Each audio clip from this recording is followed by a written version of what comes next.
10-12 വർഷമായി പുതുപ്പള്ളി സ്വാതന്ത്ര്യം പ്രാപിച്ചിട്ട് കേസിൻ്റെയും പ്രശ്നങ്ങളുടെയും നൂലാമാലകളുടെയും നടുവിൽ നിന്ന് ദൈവം ഇടവകയെ കൈപിടിച്ച് ഉയർത്തി മലങ്കര സഭയ്ക്ക് മഹനീയമായിരിക്കുന്ന ഒരാത്മീയ ജ്യോതിസായി ദേവാലയം നിൽക്കുന്നതിൽ ദൈവത്തെ മഹത്വപ്പെടുത്തി.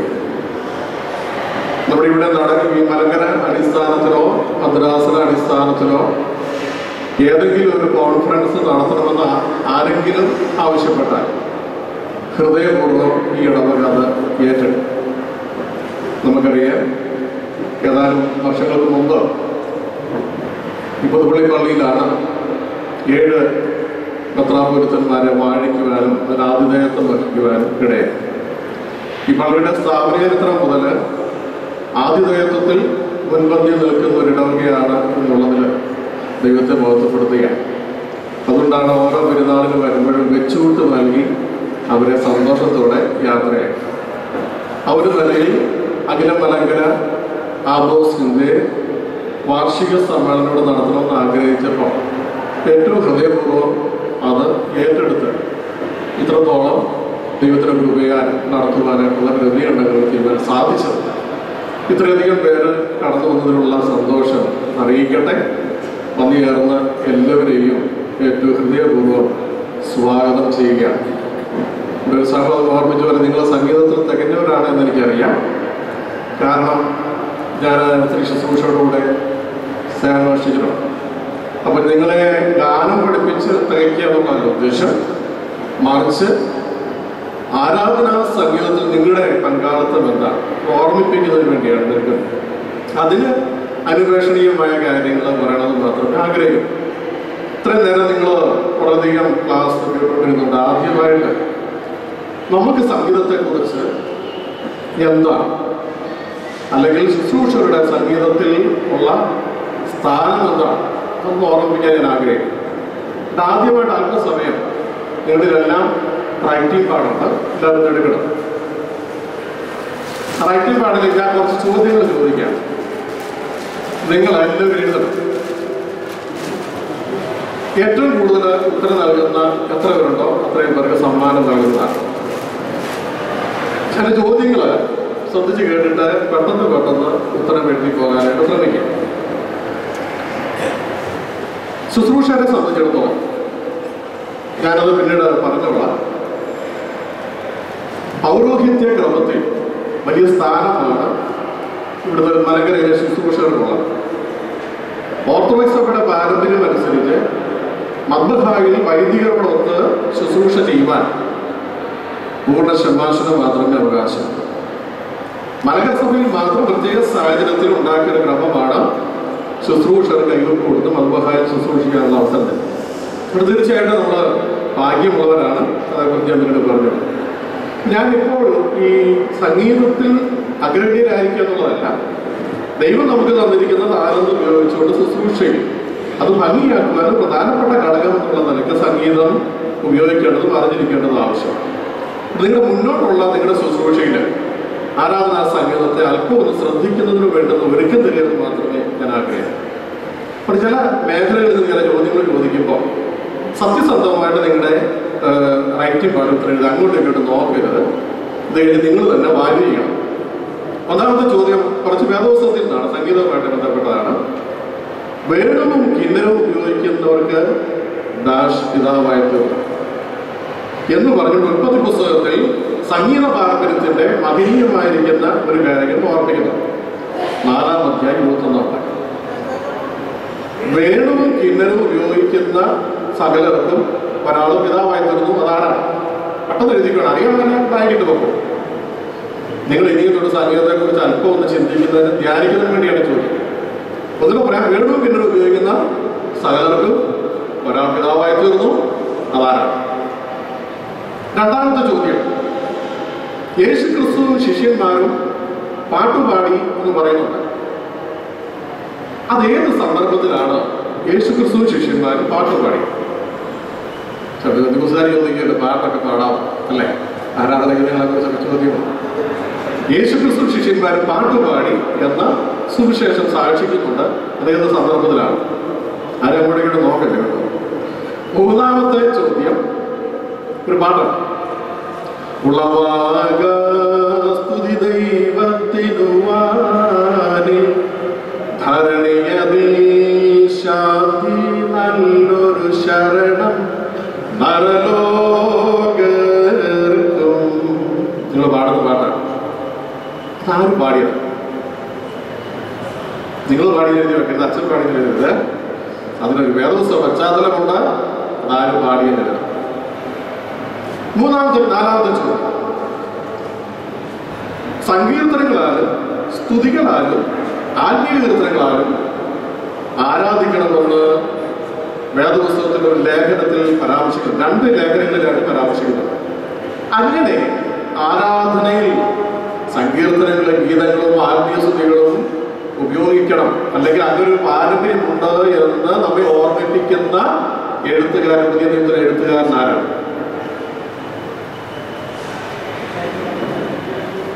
ഒന്നിനും ചോദിക്കും, ഒന്നിനും പറയണം. അതായത് ഒരു പുതിയ നിയമത്തിലെ ഒരു എഴുത്തുകാരൻ, പേര് പറഞ്ഞാൽ ആയിപ്പോകുമല്ലോ, അടുത്ത ചോദ്യത്തിന് ഉത്തരവായി. അദ്ദേഹം പറയുന്നു,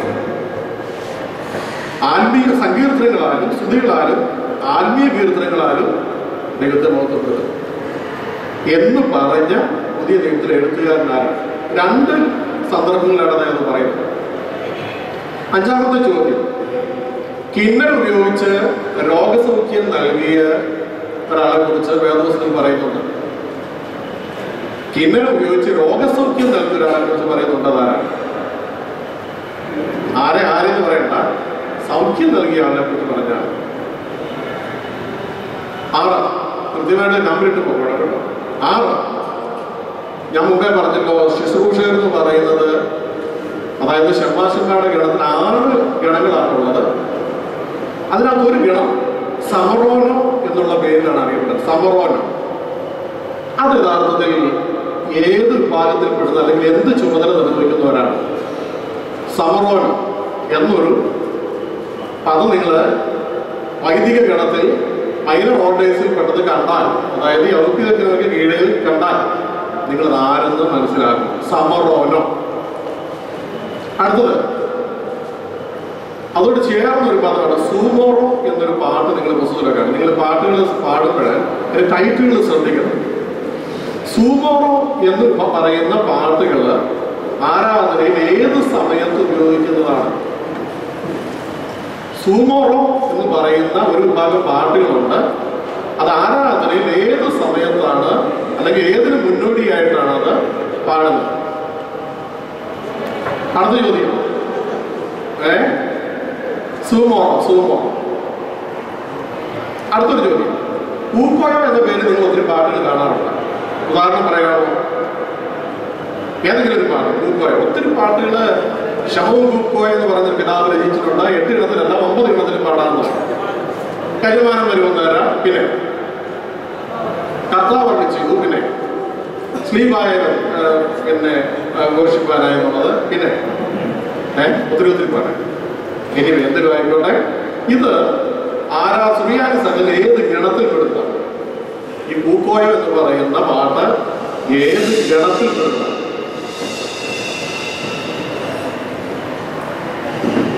അടുത്ത ചോദ്യം,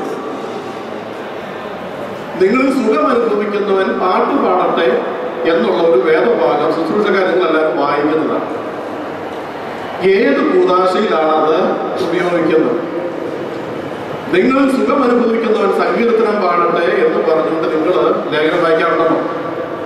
ഏത് കൂദാശയിലാണ് ആ പാട്ട്? അടുത്ത ചോദ്യം,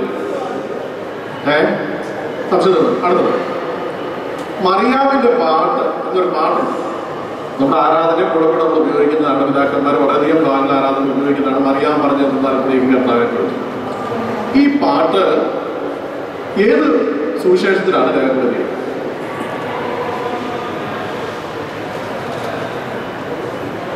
മറിയാമിന്റെ പാട്ട് ഏത് സുവിശേഷത്തിൽ രേഖപ്പെടുത്തിയത്? അടുത്ത ചോദ്യം, സ്ലീബ പെരുന്നാൾ ഏത് തീയതിയിലാണ് വരുന്നത്? സ്ലീബ പെരുന്നാള് ആഘോഷിക്കുന്ന അല്ലെങ്കിൽ ആചരിക്കുന്ന തീയതി ഏത്? അടുത്തത് ശ്രാപ്പികളെ കണ്ടേശായ എന്ന് പറയുന്ന ഗണ്ണിപ്പിന്റെ സമയത്ത് പാടുന്ന പാട്ടിന്റെ ഇതിവൃത്തം പഴയ നിയമത്തിൽ ഒരു പ്രവാചകൻ കണ്ട ദർശനത്തിന്റെ ഭാഗമാണ്. ഏത് പ്രവാചകന്റെ ദർശനമാണ്? അത് നമ്മൾ കുർബാനയിൽ ഉപയോഗിക്കുന്നുണ്ട്. സൈൻഡസ് എന്ന പേരിലാണ് ഉപയോഗിക്കുന്നത്. ഒന്നുകൂടെ പറയാം, ശ്രാപ്പികളെ കണ്ടേശായ എന്ന് പറയുന്ന ഗീതം ഒരു പ്രവാചകന്റെ ദർശനത്തിന്റെ ഭാഗമാണ്. അത് ഏത് പ്രവാചകൻ കണ്ട ആ ദർശനം കണ്ട പ്രവാചകനായിരുന്നു? അടുത്ത ചോദ്യം, നാം നല്ലവണ്ണം നിൽക്കണം എന്ന് ആഹ്വാനം ചെയ്യാറുണ്ട് നമ്മൾ. പക്ഷെ അത് ഉപയോഗിക്കുന്ന മലയാളത്തിലില്ല, വേറൊരു ഭാഷയിലാണ്. ആ പദം ഏതാണ്? നാം നല്ലവണ്ണം നിൽക്കണം. അടുത്ത ചോദ്യം, കരുണ നിറഞ്ഞവനെ എന്ന ബോബൂസ് എന്ന് പറയുന്ന അർത്ഥം അപേക്ഷയാണ്. അത് എഴുതിയ പിതാവാൻ. കരുണ നിറഞ്ഞവനെ എന്ന ബോബൂസ് എഴുതിയ പിതാവാൻ. അടുത്ത ചോദ്യം, കുക്കിരിയോൻ എന്ന പദത്തിന്റെ അർത്ഥം? കുക്കിരിയോൻ എന്ന പദത്തിന്റെ അർത്ഥങ്ങളുടെ കൃത്യമാണെന്ന്. അടുത്ത ചോദ്യം, മലയാളത്തിലേക്ക് സുറിയാനിയിൽ നിന്ന് മലയാളത്തിലേക്ക് പാട്ടുകൾ തർജ്ജമ ചെയ്ത ആത്മായനായ കവി ആര്? ഭൂരിപക്ഷം പാട്ടുകളും അദ്ദേഹമാണ് രചിച്ചിട്ടുള്ളത്. പൊതുകൂടാതെ പിതാക്കന്മാർ പറഞ്ഞു രചിച്ചിട്ടുണ്ട്. സെവറിസ്മേരി ഉണ്ട്, മാത്യൂസ് പ്രധാൻ ബാബയുണ്ട്, പല പിതാക്കന്മാർ ആ രീതിയിൽ സംഭാവന നൽകിയിട്ടുണ്ട്. അടുത്ത ചോദ്യം, മറിയാം സംശയം കൂടാതെ ദൈവമാതാവെന്ന് എല്ലായ്പ്പോഴും പ്രസംഗിച്ചത്. വേറൊന്ന് നമുക്ക് ഇങ്ങനെ പറയാം, മറിയാം ദൈവമാതാവെന്ന് സംശയം കൂടാതെ പ്രസംഗിച്ച മാർസലീസ്. ഇതിലേതാണ് ശരി? പറയട്ടെ, നിങ്ങൾ വിളിച്ചുണ്ടാകും. ബി തിരുത്താച്ചാൽ മതി. പറഞ്ഞു മറിയാം സംശയം കൂടാതെ ദൈവമാതാവെന്നല്ല ഇവിടെ പ്രസംഗിച്ചവൻ. ബി മറിയാം ദൈവമാതാവെന്ന് സംശയം കൂടാതെ പ്രസംഗിച്ചത്. ഇതിലേതാണ് ശരി? അടുത്ത ചോദ്യം,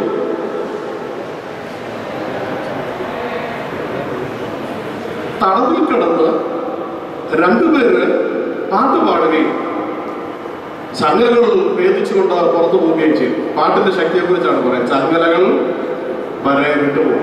അത് ആരുടെ കാര്യമാണ്? അടുത്ത ചോദ്യം, ദൈവസുതന്മാരാവാൻ ആയുഷ്കാലം കഴിഞ്ഞ് അല്ലെങ്കിൽ കുർബാന തീർന്നു കഴിഞ്ഞ് കുർബാനാനുഭവത്തിന് മുമ്പ് വിശുദ്ധന്മാരുടെ മധ്യസ്ഥ പ്രാർത്ഥനയുടെ എല്ലാം ഒരു ആമുഖമാണ് ദൈവസുതന്മാരായിട്ടുള്ള പാട്ട്. അത് വേദപുസ്തകത്തിൽ ഏത് ഭാഗത്തു നിന്നാണ് ആ പാട്ട് രചിച്ചിട്ടുള്ളത്? നമ്മുടെ ഓർത്തഡോക്സ് സഭയുടെ പാട്ടുകളും പ്രാർത്ഥനകളും മുഴുവൻ വേദപുസ്തകത്തിൽ നിന്നുള്ളതാണ്. ഒരു സംശയമുണ്ട്, ഏത് വ്യക്തിപുസ്തകം എന്ന് പറഞ്ഞാൽ നിങ്ങൾ നല്ല അടുത്തോടെ പറഞ്ഞു. ഒരു പാട്ട് പോലും ഒരു പ്രാർത്ഥന പോലും വേദപുസ്തകത്തിൽ അല്ലാതില്ല. ഇത് നല്ല അടുത്തോടെ പറയാൻ നിങ്ങൾക്ക് സാധിക്കും. അപ്പൊ ഈ പാട്ടിന്റെ ഉത്ഭവം എവിടുന്നാണ്? അടുത്തൊരു പാട്ട്, ഒരു ചോദ്യമുണ്ട്, കുസൃതി ചോദ്യം പോലെയാണ്. അതോടെ ചോദിച്ച് അവസാനിപ്പിക്കുകയാണ്. വരുന്ന വിശുദ്ധ കുർബാനയിൽ നിങ്ങൾ സംബന്ധിക്കുവാനായിട്ട് പോകുമ്പോൾ എത്രാമത് തവണയാണ് നിങ്ങൾ ശുശ്രൂഷ അനുഷ്ഠിക്കുവാനായിട്ട് ഉപകാരിക്കുകയാണ്? ലാസ്റ്റ് ചോദ്യം, ഇരുപതാമത്തെ ചോദ്യം, നിങ്ങൾ അടുത്ത പ്രാവശ്യം നിങ്ങൾ ഉപകാരിക്കുകയാകുമ്പോൾ എത്രാമത് തവണയാണ് നിങ്ങൾ ഉപകാരിക്കുന്നത്? സമയം കഴിഞ്ഞു. ഇനി ഞാൻ ഓരോന്ന് പറയണം, നിങ്ങൾ അവനവൻ കറക്റ്റ് ചെയ്യണം. ഒന്നാമത്തെ ചോദ്യത്തിന്റെ ഉത്തരം യൂബാൽ എന്നാണ്. ശരിയാണ്. അല്ലാത്തവര് അതാ പറഞ്ഞ യൂബാൽ. നമ്പർ 1 യൂബാൽ. 2, യേശുക്രിസ്തുവും ശിഷ്യന്മാരും പാട്ടുപാടി എന്ന് പറയുന്നത് തിരുവത്താഴത്തിന് ശേഷമാണ്. ആദ്യത്തേതിന്റെ റെഫറൻസ് ഞാൻ പറഞ്ഞേക്കാം. ആദ്യത്തേതിന്റെ റെഫറൻസ് ഉൽപ്പത്തി പുസ്തകം 4:21 യേശു ശിഷ്യന്മാർ പാട്ടുപാടി എന്ന് പറയുന്നത് വിശുദ്ധ മത്തായിയുടെ സുവിശേഷം 26:30 വിശുദ്ധ മർക്കോസിന്റെ സുവിശേഷം 16:26 അവര് അന്ത്യത്താഴം കഴിഞ്ഞ് പാട്ടുപാടി. 3 ഉളവാകാസ്തുതി ദൈവത്തിനു വാനിൽ എന്നുള്ള ഗീതം യേശുക്രിസ്തുവിന്റെ ജനന സമയത്ത് മാലാഖമാർ പാടിയ പാട്ടാണ് നമ്മൾ വീണ്ടും റിപ്പീറ്റ് ചെയ്യുന്നത്. നാലാമത് സങ്കീർത്തനങ്ങളാലും സ്തുതികളാലും ആത്മീയ കീർത്തനങ്ങളാലും ദൈവത്തെ സ്തുതിക്കുമെന്ന് പറഞ്ഞത് പരിശുദ്ധനായ പൗലോസ്ലീഹായാണ്. അത് എഫേസ്യ ലേഖനം 5-ാം അധ്യായം 19-ാം വാക്യം, കൊലോസ്യ ലേഖനം 3-ാം അധ്യായം 11-ാം വാക്യത്തിൽ 2 സ്ഥലങ്ങളിലായിട്ട് ദൈവത്തെ ആരാധനയും പാടി സ്തുതിക്കേണ്ടത്. അതുകൊണ്ട് പിതാക്കന്മാർ ഇഷ്ടംപോലെ പാട്ടുകൾ നമുക്ക് വേണ്ടി രചിച്ച് തന്നിരിക്കും. അടുത്തത് കിന്നർ ഉപയോഗിച്ച് രോഗസൗഖ്യം നൽകിയ വ്യക്തി ദാവീദാണ്. ഇസ്രായേലിലെ 1-ാമത്തെ രാജാവ് ശൗലിന് ദുരാത്മാവ് വരും. അപ്പോൾ അസൂയ നോക്കുമ്പോൾ ദുരാത്മാവ് വരും.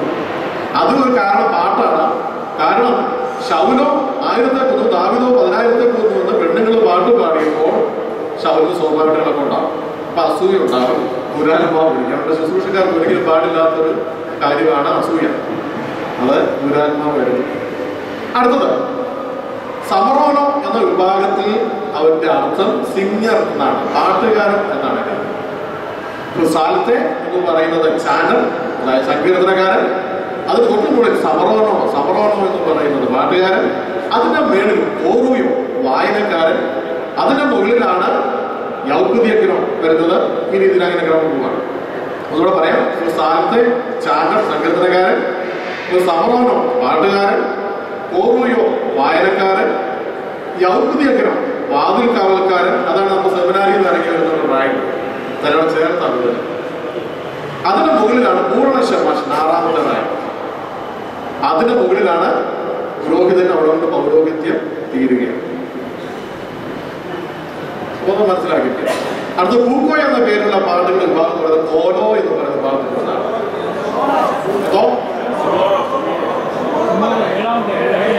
ഏഴ് പറഞ്ഞില്ല. സോറി, സൂമോറോ എന്ന പാട്ടുകൾ എപ്പോഴും വേദം വായനയ്ക്കുമ്പോൾ പാടുന്ന പാട്ടുകളാണ്. അങ്ങനെയാണ് പഴയ നിയമം വായിക്കുമ്പോൾ പാടുന്ന സൂമോറോ ഏതാന്ന് പറയാമോ? നീതിമാന്മാരുടെ കൂടാരത്തിൽ മൗത്തത്തിന്റെ രക്ഷയുടെ ശബ്ദത്ത് ദാവീദ് മുഖാന്തരം പാടി നമ്മളെ ഗദ്യമാക്കി. അത് സൂമോറയാണ്. പൗലോസ്ലീഹ എന്ന് പറയുന്നതും ആരാധനയെ സൂമോറായിട്ട് പാടുന്നു. ശേഷം സൂമോറായിട്ട് പാടുന്നു. പക്ഷെ തെക്കോ വിഭാഗത്തിൽ പെടുന്നതാണെങ്കിൽ പോലും സൂമോറായിട്ട് പാടുന്നു. ഹാലലിയ ഹാലലിയ എന്ന് പറഞ്ഞ് പാടുന്ന പാട്ടുകളെല്ലാം വേദവായനയ്ക്ക് സുവിശേഷം വായിക്കുന്നതെല്ലാം ഈ സൂമോറോ വിഭാഗത്തിൽപ്പെടുന്നു. അടുത്തത് അപ്പൊ എപ്പോഴും ഓർത്തോണം, വേദോത്സവം വായിക്കുന്ന മുമ്പ് പാട്ട് പാടിയിരിക്കണം. പിതാക്കന്മാർ പഠിപ്പിക്കുന്നതാണ്. വലിയ വലിയ കാര്യങ്ങളുണ്ട്, ഡീറ്റെയിലായിട്ട് പോകുന്നില്ല. നിങ്ങൾ സുഖം അനുഭവിക്കുന്ന സങ്കീർത്തനം പാടട്ടെ എന്ന് പറയുന്ന ഭാഗം പൂക്കോയുടെ അർത്ഥം, അതിന്റെ മീനിങ് സൗണ്ട് എന്നാണ്. സോറി, സൈക്കിൾ എന്നാണ്, വൃത്തം എന്നാണ് എൻ്റെ അർത്ഥം. സൗണ്ട് എന്നാണ് അതിന്റെ ലിറ്ററൽ മീനിങ്. പക്ഷെ ഒരു ചാക്രിയമായിട്ടാണ് നമ്മൾ ഈ കുപ്പിനെ ഉപയോഗിക്കുന്നത്. അതിന്റെ ആദ്യത്തെ ഭാഗം സ്കോമോ, തൊട്ടടുത്ത് വരുന്ന എംബോ പിന്നടി, പിന്നെ പ്രൊമിയോത്സവ, അതാണ് സൗമകാലോസ് വരുന്നത്. അത് കഴിഞ്ഞ് കോലോ, അത് കഴിഞ്ഞ് യന്ത്രോ, അത് കഴിഞ്ഞ് ബോബൂസ്. ഓർത്തഡോക്സ് സഭയുടെ ആരാധനകളുടെ എല്ലാ സ്ട്രക്ചർ ഇത് നമുക്ക് കാണാൻ പറ്റും. അതുകൊണ്ട് പലപ്പോഴും നമ്മുടെ പള്ളിയിൽ കാണിക്കുന്ന ഒരു പരിപാടിയുണ്ട്. ഈ കുക്കുലിയം ചെല്ലുമ്പോഴേ സത്യത്തിൽ 2 പ്രാവശ്യം തൂക്കിട്ടാകും. ഇപ്പൊ 3 പ്രാവശ്യം തൂക്കിടും. എന്നിട്ട് അച്ഛൻ ഈ ശുശ്രൂഷക്കാർ കിടന്ന് പരാക്രമം പിടിച്ച് ഓടുക. കാരണം ഈ പ്രൊമിയോത്സവ സമയത്തേക്ക് ഇടാൻ വേണ്ടി അതിന്റെ ആവശ്യമില്ല. ഞാൻ പഠിച്ചിടത്തോളം മനസ്സിലാകുന്നത് പ്രൊമിയോത്സവ സ്ഥാനത്താണ് രൂപപ്പെടുന്നത്. പക്ഷെ പ്രൊമിയോത്സവ ഇല്ലെങ്കിൽ പിന്നെ എന്ത് ചെയ്യണം? ഗസ്കോമോ ചൊല്ലുമ്പോൾ പലരും അത് ശ്രദ്ധിക്കാറില്ല എന്നാണ് എന്റെ പക്ഷം. അത് ആരെങ്കിലും കറക്റ്റ് ചെയ്യട്ടെ എന്ന് വിചാരിക്കുകയാണ്. അവിടെ കുക്കുലിയോ എന്ന് പറയുന്നത് ഒരു സൈക്കിളാണ്, വൃത്തമാണ്. അതിലാദ്യത്തെ പോർഷൻ ഗസ്കോമോ, അത് സങ്കീർത്തന ഭാഗങ്ങളാണ്. ഏത് വിഷയവുമായിട്ട് ബന്ധപ്പെട്ടാണോ അത് സങ്കീർത്തനത്തിൽ നിന്ന് ഉദ്ധരണിയായിരിക്കും. അതെന്താണെന്ന് അർത്ഥമാക്കുന്നതാണ് പിന്നീട് വരുന്ന എൽബോ, പിന്നടി. അത് കഴിഞ്ഞാൽ സൗമൻകാലം ചൊല്ലിക്കഴിഞ്ഞാൽ അതിന്റെ അർത്ഥം പുറകെ പ്രൊമിയോത്സവമുണ്ട്. അത് കഴിഞ്ഞാൽ പിന്നെ കോലോ ചൊല്ലണം. കോലോ ചൊല്ലിക്കഴിഞ്ഞാൽ പിന്നെ എത്രോ ചൊല്ലണം. എത്രോ ചൊല്ലിക്കഴിഞ്ഞാൽ പിന്നെ ബോബൂസോ.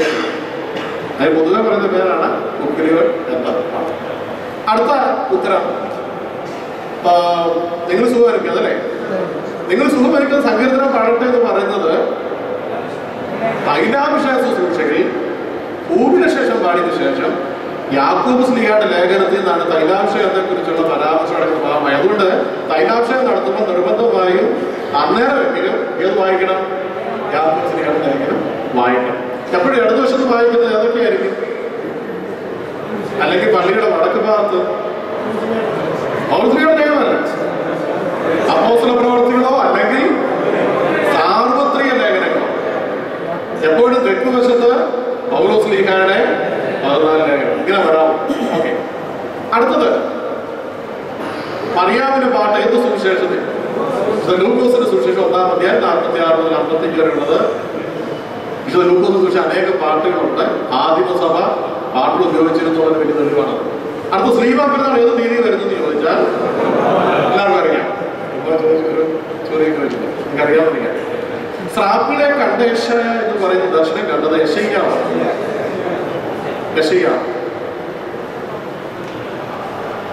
അടുത്തത് നാം നല്ലോണം നിൽക്കണം എന്ന വാക്ക് സൗമൻ കാലോസ്. ഏത് ഭാഷയാണ്? ഗ്രീക്കാണ്.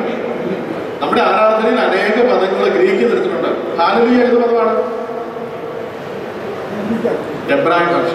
ഹാലലൂ പ്ലസ് യാഹ്, ദൈവത്തിന് സ്തുതി. അപ്പൊ അത് ഇംഗ്ലീഷുകാരെടുക്കുമ്പോൾ അവസാനം എച്ച് വരും. നമ്മളതില്ല ഉയ്യ എന്ന് പറഞ്ഞ് അവസാനിപ്പിക്കുക. അയ്യോ പൊത്തുള്ള ജോലി. ഹാലലൂയ, ദൈവത്തിന് സ്തുതി എന്നാണ് കത്ത് എബ്രായ ഭാഷ. അപ്പൊ എല്ലാ ഭാഷയും കൂടുതൽ നമ്മൾ സ്തുതിയായി ഉപയോഗിക്കുന്നത്. ഇത് ഗ്രീക്ക് ഭാഷയാണ്. സൗമൻ കാലോസ് എന്നാണ്. നാം നല്ലവണ്ണം നിൽക്കണം. മറുപടി എന്താ പറയുന്നത്? എന്താ അങ്ങനെ പറയാൻ കാര്യം? ആമീൻ പറയാതെ നല്ലവണ്ണം നിൽക്കണമെങ്കിൽ ദൈവത്തിന്റെ കൃപ ആവശ്യമാണെന്ന് പിതാക്കന്മാർ നമ്മെ അതും കൂടെ പഠിപ്പിക്കുകയാണ്. മറിച്ചാ പറയേണ്ടത് ആമീൻ നല്ലവണ്ണം നിൽക്കണമെന്നാണ് പറയേണ്ടത്. അങ്ങനെ അല്ല നമ്മുടെ പിതാക്കന്മാർ പഠിപ്പിക്കുന്നത്. നല്ലവണ്ണം നിൽക്കണമെങ്കിൽ, ദൈവസന്നിധി നിൽക്കണമെങ്കിൽ എന്ത് വേണം? ദൈവകൃപ അനിവാര്യമാണ് എന്നാണ് എൻ്റെ അർത്ഥം. അടുത്തത് കരട് നിറഞ്ഞവനെ എന്ന ബോബൂസോ എഴുതിയത് മാർ ബാലായിയാണ്. 3 വിഭാഗം ബോബൂസുകളാണ് ഉള്ളത്. മാർ ബാലായി, മാർ യാക്കോ, മാർ അപ്രേ. 3 മാത്രകളിലാണ് അത് ഉള്ളതുകൊണ്ടാണ് 3ആയിട്ടുള്ളത്. കുക്കിലിയൻ എന്ന പദത്തിന്റെ അർത്ഥം ഞാൻ നേരത്തെ പറഞ്ഞു അല്ലേ? ആ കൂക്കോ എന്ന പേര് അതാണ് 8ാമത് പറഞ്ഞ പോലെ പോയി. കുക്കിലിയൻ എന്ന പദത്തിന്റെ അർത്ഥം 15ാമത് ഒന്നാണ്. അതിന്റെ അർത്ഥം ഞാൻ പറഞ്ഞു കഴിഞ്ഞു. 16ാമത് സുറിയാനി പാട്ടുകൾ മലയാളത്തിലേക്ക് തർജ്ജമ ചെയ്ത കവി C.P. ചാണ്ടി സാറാണ്. C.P. ചാണ്ടി. 16. 17 മറിയാം സംശയം കൂടാതെ ദൈവമാതാവ് എന്നുള്ളതാണ് ശരി. കാരണം സെവറിയോസ് മറിയാമിൽ യാതൊരു സംശയമില്ലാതെ മറിയാം ദൈവമാതാവായിരുന്നു എന്ന് ഉള്ള കാര്യത്തിൽ സംശയമില്ലെന്നാണ്. പ്രസംഗിച്ച ആളുടെ സംശയമില്ലെന്നാണ് ഇതിന് 2ാമത് പറയുന്നത്. നമ്മുടെ ആരാധന പലപ്പോഴും നിങ്ങൾ ശ്രദ്ധിക്കണം. ഇത്തരത്തിലുള്ള വികല്പങ്ങൾ പലപ്പോഴും കടന്നു വരുമ്പോൾ നിങ്ങൾ ശ്രദ്ധിക്കണം. അതുകൊണ്ട് ഞാൻ അവിടെ മറിയാം സംശയമില്ലാതെ എന്ന് പറഞ്ഞാൽ മറിയാം ദൈവമാതാവ് ആയി എന്നുള്ളത് സംശയമില്ലാതെ കാര്യം. പ്രസംഗിച്ചാണ് സംശയം വായിക്കും. 2ാമത് പറയാം. എന്തോ അറിയാം സംശയം കൂടാതെ ദൈവമാതാവെന്ന് എല്ലാവരും പ്രസംഗിക്കുന്നത്. പക്ഷെ പുസ്തകത്തിലൊക്കെ തിരിച്ചു വന്നിട്ടുണ്ട്. നിങ്ങൾ ഇറക്കി നമ്മൾ നമ്മൾ വ്യത്യാസം ഞാൻ പറഞ്ഞേ. ആദ്യത്തേത് അറിയാം ദൈവമാതാവാണെന്നുള്ള സംശയം ഇതിന് ഉണ്ടാകുന്നത് നെസ്റ്റോറിയസിന്റെ കാലഘട്ടത്തിലാണ്. അതേക്കുറിച്ചാണ് വലിയ തർക്കങ്ങൾ സഭയിൽ ഉണ്ടായത്. അതേക്കുറിച്ചുള്ള ചർച്ചയിൽ പങ്കെടുത്ത നെസ്റ്റോറിയസ് ശക്തമായിട്ട് പറഞ്ഞുകൊണ്ട് അവർ പറഞ്ഞു അറിയാം ദൈവമാതാവെന്നുള്ള കാര്യത്തിൽ സംശയമില്ല. പക്ഷെ നമ്മൾ തിരിച്ചു പറയാൻ കുഴപ്പം അറിയാം ദൈവമാതാവെന്ന് സംശയം കൂടാതെ പ്രസംഗിച്ചെന്ന് പറഞ്ഞാൽ പ്രസംഗിച്ച ആൾക്ക് സംശയമില്ല. അടുത്തത് പൗലോസും ശീലാസുമാണ് തടവിൽ കിടന്ന് പാട്ടുപാടി ബന്ധനങ്ങൾ അയച്ചത്. അപ്പോസ്തല പ്രവർത്തിയിൽ 16-25 ദൈവസുതന്മാരായിടുവാൻ എന്നുള്ള പാട്ട് നിങ്ങളോട് ദൈവജനം പ്രസംഗിച്ച് നിങ്ങളെ നടത്തുകയിൽ ഓർത്തുകൊള്ളുവിൻ, അവിടെ ജീവാവസാനം ഓർത്ത് അവിടെ വിശ്വാസം അനുകരിപ്പിൻ എന്ന് ഉള്ള ഭാഗമാണ് പൗലോസ് ശ്ലീഹ എബ്രായർക്ക് എഴുതിയ ലേഖനം 13-ാം അധ്യായം 7-8 വാക്യങ്ങളാണ്. അതുകൊണ്ടാണ് നമ്മൾ ആ പ്രധാനപ്പെട്ട ഭാഗം ഓർത്തുകൊണ്ടാണ് ദൈവമാതാവിനെയും വിശുദ്ധന്മാരെയും എല്ലാ മധ്യസ്ഥ പ്രാർത്ഥന അവിടെ സ്മരിക്കുന്നത്. വേദപുസ്തകാടിസ്ഥാനത്തിലാണ്.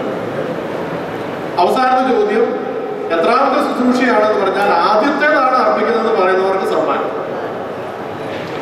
വരുന്ന ഞായറാഴ്ച എടുത്ത കുർബാനയിൽ നിന്ന് സംബന്ധിക്കാനായിട്ട് പോകുമ്പോൾ ആദ്യത്തേതാണ് എന്ന് എഴുതിയവർക്കാണ് എന്റെ പുസ്തകത്തിൽ ചോദ്യത്തിന് ഉത്തരം.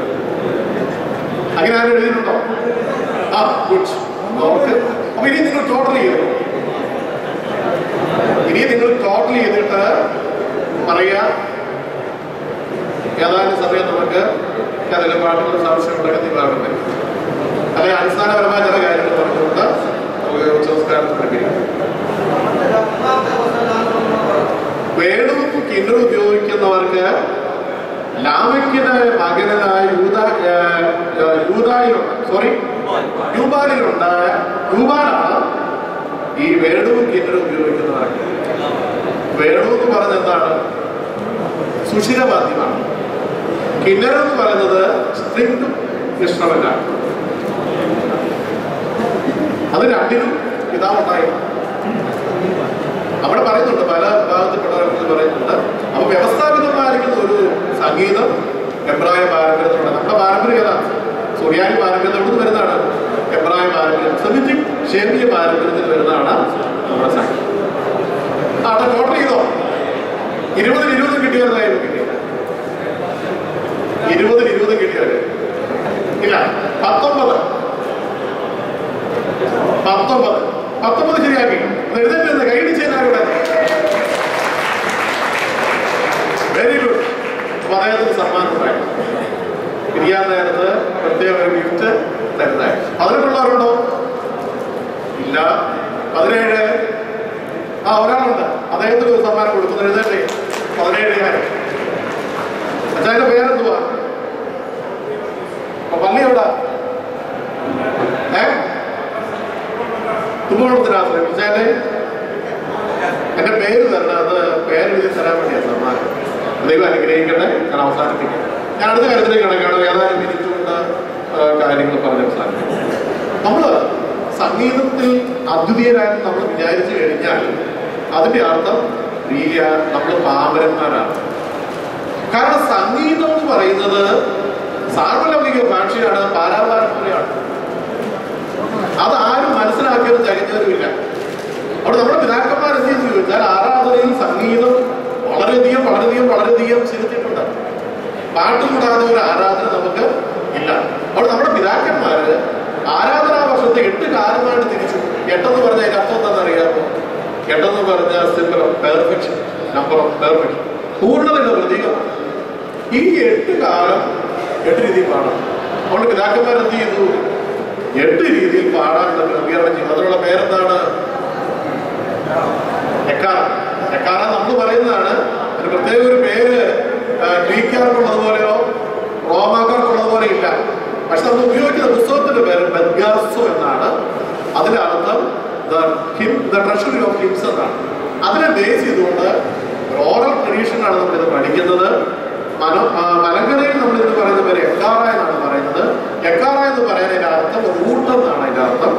ഈ റൂട്ട് എന്ന് പറയാൻ കാരണം എല്ലാ പാട്ടുകളെയും പാടി പിതാക്കന്മാർ തന്നിട്ടുണ്ട്. അത് പാടി 8 നേരത്തെ പാടും. അത് പെരുന്നാളിൻ്റെതായിരിക്കണം, ഓരോ ആഴ്ചയ്ക്ക് ഇതായിരിക്കണം, ഓരോ ദിവസത്തിനും ഇതായിരിക്കണം എന്ന് പറയുമ്പോൾ വലിയൊരു ശാസ്ത്രീയമായ പശ്ചാത്തലം സുറിയാനി ആരാധനാ സംഘത്തിനുണ്ടെന്നുള്ള മിനിമം കാര്യം മനസ്സിലാക്കണം.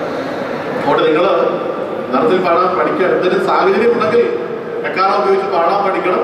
അതിന്റെ അർത്ഥം ഈ അദൃശ്യമായിരിക്കുന്ന പ്രപഞ്ചത്തിൽ അല്ലെങ്കിൽ അനിയന്ത്രിതം അല്ലെങ്കിൽ ഒരിക്കലും എണ്ണപ്പെടാൻ സാധ്യമല്ലാത്ത അല്ലെങ്കിൽ മനസ്സിലാക്കാൻ അതിനപ്പുറത്തോട്ടുള്ള ടൈംലെസ് ആൻഡ് പർപ്പസ്, അതിനപ്പുറത്തോട്ടുള്ള ഒരു കാര്യമാണ് ആരാധന എന്ന് മനസ്സിലാക്കാൻ, ആ ആരാധനയിലേക്ക് പ്രവേശിക്കാൻ സംഗീതം ഒരു മുഖ്യ മാധ്യമമാണെന്ന് പിതാക്കന്മാർ പഠിപ്പിച്ചിട്ട് 8 ദിവസത്തിൽ ചൊല്ലാനായിട്ട് പഠിപ്പിക്കുന്നത്. അതുകൊണ്ടാണ് നമ്മുടെ ആശ്രമങ്ങളിലൊക്കെ ആ രീതിയിൽ പാടുന്നത്. ഞാൻ മുമ്പ് സൂചിപ്പിച്ചതിനകത്തൊക്കെ ഉണ്ട്. പാട്ടെന്ന് പറയുന്നത് ദൈവത്തെ സ്തുതിയാണ്, നമ്മുടെ ശിക്ഷണമാണ്, ദൈവത്തെ മഹത്വപ്പെടുത്തുള്ള അനുഭവമാണ്, രോഗശമന ഔഷധമാണ്, എല്ലാ വികാരങ്ങളെ പ്രകടിപ്പിക്കാൻ സാധിക്കുന്നതാണ്. അവിടെ നമ്മുടെ പാട്ടുകളും താളങ്ങളും ആ രീതിയിലാണ് ഉണ്ടാക്കുന്ന. ഒരു ഉദാഹരണം പറയാം. 8ാം നിറം ഓരോ നിറവും ഓരോ കൂതാശയ്ക്ക് ഉപയോഗിക്കണമെന്ന് പറയും. 3, 7 ഉപയോഗിക്കുന്ന കൂതാശ ഏതാന്ന് പറയാം? വിവാഹം. Very good. ആദ്യത്തേത് 3, രണ്ടാമത്തെ 7. സെയിം പാറ്റേൺ ആണ് നമ്മുടെ പള്ളി കൂതാശയ്ക്ക് ഉപയോഗിക്കുന്നത്. പല നിറങ്ങൾ അവിടെ ഉപയോഗിക്കുമെങ്കിലും 3, 7 എന്ന് പറഞ്ഞാൽ യേശു ക്രിസ്തുവും സഭയും തമ്മിലുള്ള ബന്ധം പോലെ മണവാട്ടിയും ആയിരിക്കണം എന്നുള്ള വലിയൊരു ദൈവശാസ്ത്ര പ്രക്രിയയാണ്. 8ാം നിറത്തിലാണ് നമ്മൾ പല പാട്ടുകളും ചൊല്ലുന്നത്. ഏത് പാട്ടൊക്കെയാണ് 8ാം നിറത്തിൽ എപ്പോഴും ചൊല്ലുന്നത്? കുർബാനയിലും കൂതാശയിലും ഒക്കെ പറയാം.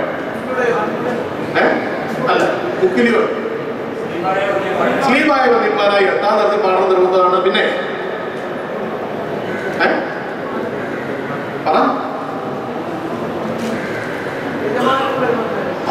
കുക്കിലിയോ വരില്ല.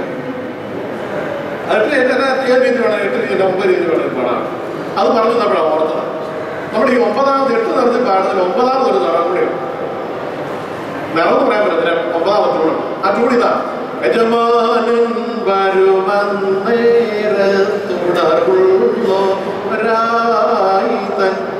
ഇത് 8 നിറത്തിൽപ്പെട്ടതല്ല, അഡീഷണലാണ്. നമ്മുടെ പിതാക്കന്മാർ നോമ്പിലേക്ക് ചില നിറങ്ങൾക്ക് അഡീഷണൽ വെച്ചിട്ടുണ്ട്. ഇത് ഒരിക്കലും കുർബാന കഴിഞ്ഞാൽ നമ്മൾ ഉപയോഗിക്കും എന്നാണ് എൻ്റെ പക്ഷം. കാരണം ഇത് നോമ്പിലേക്ക് ചിട്ടപ്പെടുത്തി തന്നതാണ്. അത് കുർബാന കഴിയുമ്പോൾ നമുക്ക് എന്താണ് വേണ്ടത്? അത്യാവശ്യമാണ്, എഴുതാമല്ല പിന്നെ പഠിപ്പിക്കേണ്ടത് എന്നാണ് എൻ്റെ ഒരു ചിന്ത. അവിടെ അറിയാതെ നമ്മളെല്ലാവരും ഈ ട്യൂണ് പാടാറുണ്ട്. ഒരു കാര്യം 8ാം തരം പാടിക്കും. 8ാം തരം ഏതാണ്?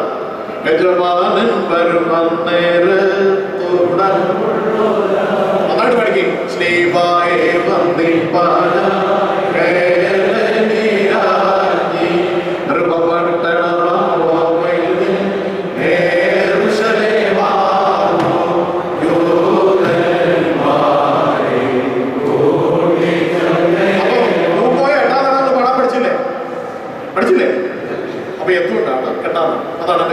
അത് വിശുദ്ധന്മാരുടെ വരുമ്പോഴും 8ാം തരം ഉപയോഗിക്കണം.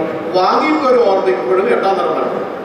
എൻ്റെ ഒരു തീസിതമായിട്ട് അവിടെയാണ് കൂടുതൽ ഗൗരവമായിട്ട് പഠിക്കും. അപ്പൊ ഈ 8 നിറം എന്ന് പറയുന്നത് 8 മോഡ്, 8 രസമാണ് പ്രധാനം എന്ന് പറഞ്ഞാൽ അത് നമ്മളിൽ ധൈര്യവും പ്രത്യാശയും നൽകുന്നതാണ് ആ നിറം. മനസ്സിലായി?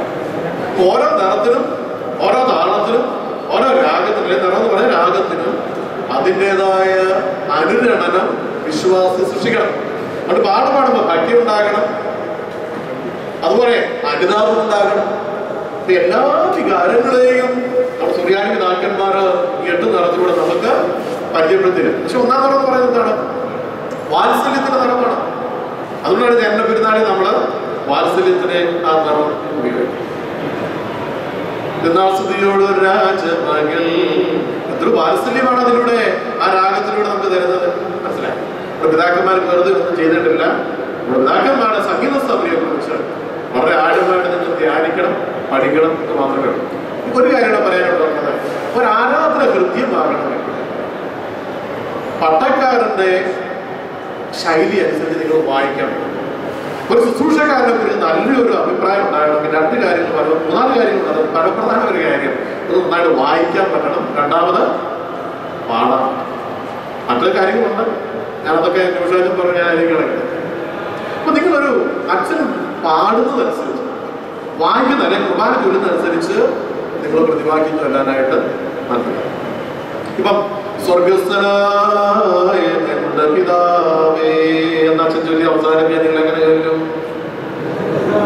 സ്വർഗസ്ഥനായ ഞങ്ങളുടെ പിതാവേ, നിന്റെ തിരുനാമം പരിശുദ്ധമാക്കണമേ, നിന്റെ രാജ്യം വരണമേ, നിന്റെ തിരുവിഷ്ടം സ്വർഗത്തിലെ പോലെ ഭൂമിയിലും ആകണമേ, ഞങ്ങൾക്ക് ആവശ്യമുള്ള ഞങ്ങൾക്ക് തരണമേ, ഞങ്ങളുടെ കടക്കാരോട് ക്ഷമിച്ചതുപോലെ ഞങ്ങളുടെ കടകളും പാപങ്ങളും ഞങ്ങളോട് ക്ഷമിക്കണം. അവിടെ നിർത്തി ആ കാര്യം പറഞ്ഞ ഒരു കാര്യം അത്യാവശ്യം പറയും.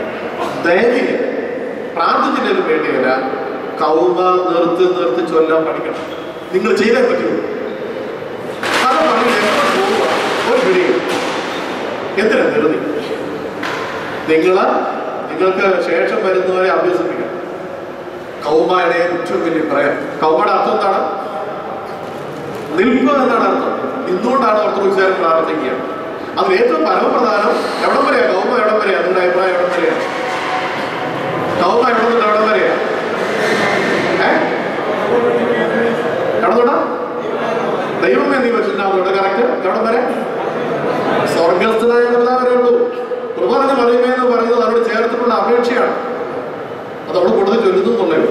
അപ്പൊ പരമപ്രധാനം കർത്തൃ പ്രാർത്ഥനയാണ് ഓർത്തഡോക്സ് ആരാധന. മുഹമ്മദ് എന്ന് പറഞ്ഞാൽ തൃത്വസ്തുതിയാണ് ഓർത്തഡോക്സ് ആരാധന.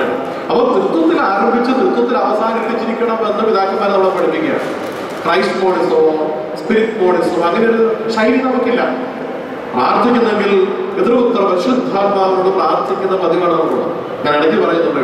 അപ്പോൾ ഈ രീതിയിലാണ് അച്ഛൻ കുർബാന മുമ്പേ പറഞ്ഞ കൂടുതലാണ് ചൊല്ലുന്നതെങ്കിൽ അതിൻ്റെ കൂടെ ചൊല്ലാനായിട്ട് നിങ്ങളൊന്ന് അഭ്യസിക്കുന്നതാണ്. ഇനി വേറെ രീതിയിലായി വിചാരിച്ച് സ്വർഗസ്ഥനായ ഞങ്ങളുടെ പിതാവേ, എന്റെ രാജ്യം വരണമേ, തിരുവിഷ്ടം സ്വർഗത്തിലെ പോലെ ഭൂമിയിലുമാകണമേ.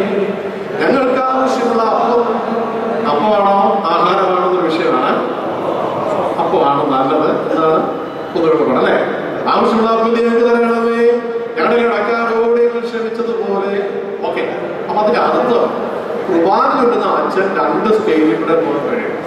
ഒന്ന് മേജർ സ്കെയില്, മറ്റൊന്ന് മൈനർ സ്കെയിൽ. അത് സംഗീതത്തിൽ ഞാൻ പറഞ്ഞു. ശങ്കരാഭരണം എന്ന് പറയുന്ന ഒരാൾ കേട്ടിട്ടുണ്ടോ? അതിങ്ങനെയാണ്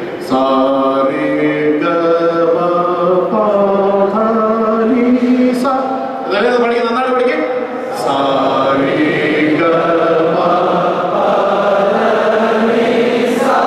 നമ്മുടെ മലകരസഭയുടെ ശുശ്രൂഷ മോശം, എന്നെ പാട്ടായി വരുന്ന പുറത്തോട്ട്. ഇത് നന്നായിട്ട് പഠിക്കും.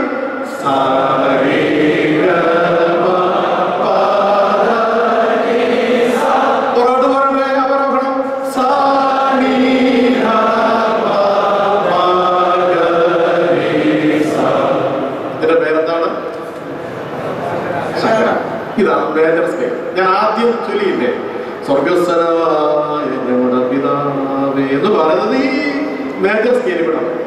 നമുക്ക് മൈനർ സ്കെയിൽ നമുക്ക് കുറെ കൂടെ അറിയാം. നമ്മൾ കർണാടക സംഗീതം പഠിക്കുന്ന ചെറു വ്യത്യാസം ഉണ്ടെങ്കിലും മനസ്സിലാകാനുള്ള ഒരു രാഗം മായാളമുള്ള പഠിക്കും.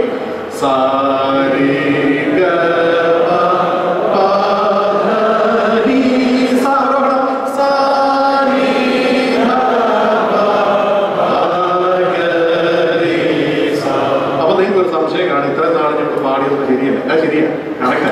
പക്ഷെ ഇനി ഒന്ന് സ്വരം ഇച്ചിരി നന്നാക്കണമെന്ന് വിചാരിച്ച സമയം പോയിട്ടുണ്ടോ? അവിടെ ഒരു കാര്യം ചെയ്തു, ചെറിയൊരു അഭ്യസനം തരികയാണ്. ദിവസം പോയി നിങ്ങൾക്ക് രാവിലെ മണിയടി, ഞാൻ നിങ്ങളിവിടെ വിശേഷിക്കാൻ സ്വർഗീയ മണിനാഥമാണ്. കാരണം എല്ലാ ദേശം മുഴുവൻ സ്വർഗത്തിന് മണിനാഥം കൊടുക്കുന്നവരാണ് നിങ്ങൾ. പല പേര് കൊടുക്കാം, സ്വർഗീയ മണിനാഥമാണ് നിങ്ങൾ. അതുകൊണ്ട് ഈ ഒരു രീതിയിൽ പാടുന്നത്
യാതൊരു സംശയം വേണ്ട. നൽകട്ടെ പാട്ട് നിങ്ങൾ മോശം